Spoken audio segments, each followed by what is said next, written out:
23 कोटि देवताओं को बिठाकर तब भगवान शंकर ने हाथ में गंगा का जल लेकर उस अश्व पर छोड़ा तो उसको कपूर बना दिया। कपूर बनाकर उसको यज्ञ में समर्पित कर दिया।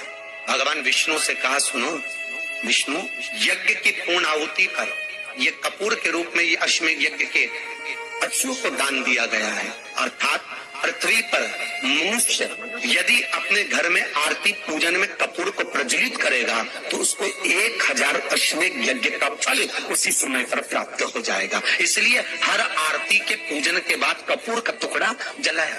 कपूर की बड़ी महत्वता है हमारे। यदि घर में क्लेश मचा हुआ है, बहुत अशांति है, बहुत ज्यादा क्लेश है, बहुत ज्यादा क्लेश, तो कपूर के 4 टुकड़े कर लीजिए और 4 टुकड़े कर चारों दिशा में घर में रख दीजिए। कितना भी झगड़ा चल रहा होगा, कितना भी क्लेश मचा होगा, शांति हो जाएगी अपने आप शांति हो जाएगी 5 या 7 मिनट के। बस कपूर के टुकड़े को 4 दिशा में रख। शिव का स्वरूप है, अश्वमेध यज्ञ का फल प्रदान करने वाला। फैक्ट्री नहीं चल रही हो, कोई व्यापार नहीं चल रहा हो, तो एक कांच की प्याली में कपूर के 7 टुकड़े, फिटकरी के 2 टुकड़े और खड़े नमक का 1 टुकड़ा केवल उस प्याली में रख दीजिए महाराज। 15 दिन तक रखे रहने दो उसको। आपको खुद मालूम पड़ जाएगा कि व्यापार कैसे चलता है। आनंद के अनुभव होने लगे, अपने आप व्यापार दौड़ेगा, अपने आप आपका व्यापार खूब भागेगा। तो की धन संचय और पूत कपूत तो की धन संचय। बेटा सपूत होगा तो खुद जोड़ लेगा, और बेटा अगर कपूत होगा कितना भी जोड़ कर चले जाना वो भी राख में मिला देगा। ये आपके ऊपर है, आप अपने बच्चों को क्या बनाना चाहते हो। आप सबको मालूम होगा पहले सर्कस में शेर आता था। अरे बोलो सही है कि गलत है? आता था कि नहीं आता था? आजकल आता है क्या? नहीं। क्यों? गवर्नमेंट ने, वन विभाग वालों ने कहा जितने भी सर्कस में शेर हैं इन शेर को छुड़ाओ और जंगल में छुड़वाओ।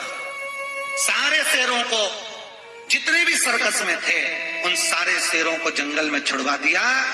और वन विभाग वालों ने उनका सर्च किया तो मालूम पड़ा जिस शेर को सर्कस में छुड़वा कर वन में भेजा था उसको 2 कुत्तों ने मार कर खा लिया। किसको? अरे बोलो जम के। शेर को।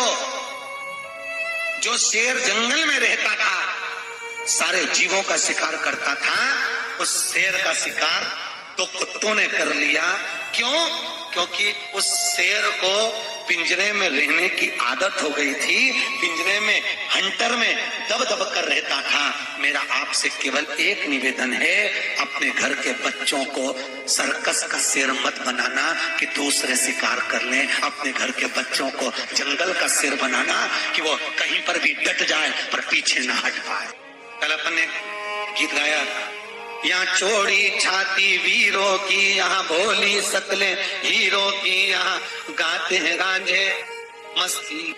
अपने बच्चों को ऐसा मत बनाओ कि बाप की जायदाद पे मेरे पापा के पास गोद है, मेरे पास गौद है, मेरे पास गाड़ी है, बंगला है। बच्चों से कह देना ये तुम्हारा नहीं है। याद रखना, खुद जोड़ो, खुद पढ़ो, खुद आगे बढ़ो, और बाप की जायदाद को अपना मत समझना।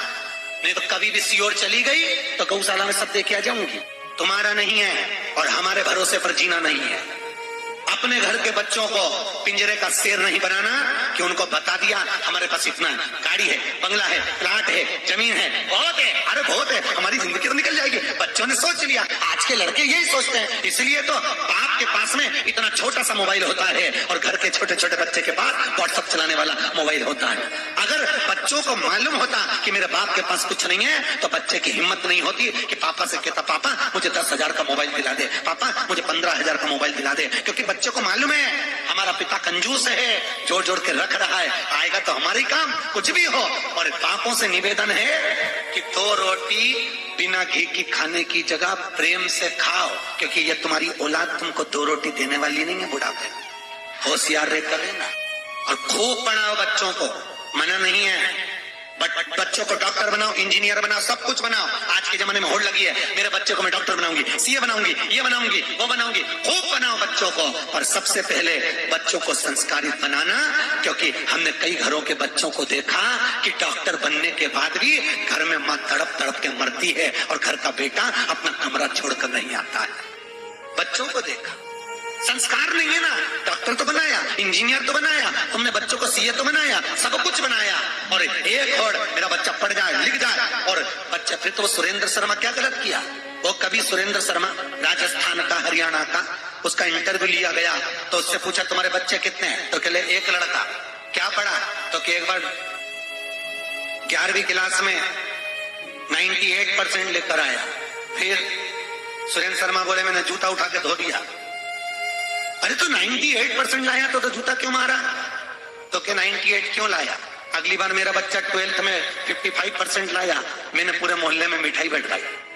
वो पूछा क्यों? कहने लगे मेरा बेटा अगर 98% लाता रहता, खूब आगे बढ़ता रहता, तो एक दिन मुझे छोड़कर मुंबई या पुणे या बेंगलोर सर्विस करने भाग जाता। औलाद मैंने अपने लिए पैदा करी कि दूसरे के लिए पैदा करी? अब 55% लाता रहेगा तो मेरा घर छोड़कर कहीं नहीं जाएगा। तो सेवा तो मेरे औलाद तो मैंने अपने लिए पैदा करी कि दूसरे के लिए पैदा करी? और लगाकर मेरा बच्चा खूब बढ़े, आगे बढ़े, बड़ा